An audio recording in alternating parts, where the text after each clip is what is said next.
Continuing now with our series, honoring the people who we've lost in the pandemic. Tonight, we're paying tribute to two pillars of their communities who left a lasting impression on everyone who knew them. CBS 2's Jessica Moore has their stories.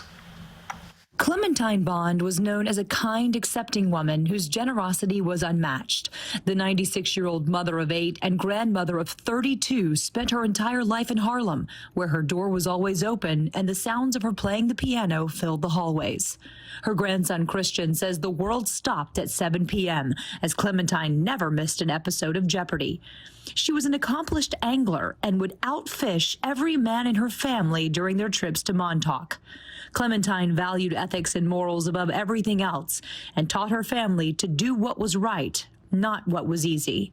She got sick on April 10th and after nearly 2 weeks in the hospital, passed away on April 23rd.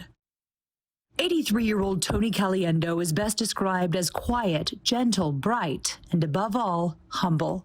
Uncle Tony, as he was known around Long Island, immigrated from Italy in 1956 and ran a pizzeria in Elmont, where people came in for his famous sauce and ever-present smile.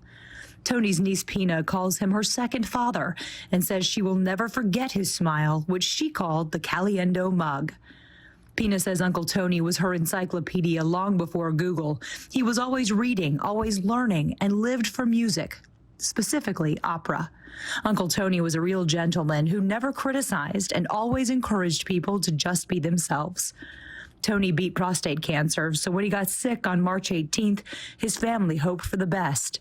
By March 24th, he was in the hospital on a ventilator where he died 3 days later. Two community icons whose influence will last long after they're gone. Jessica Moore, CBS 2 News.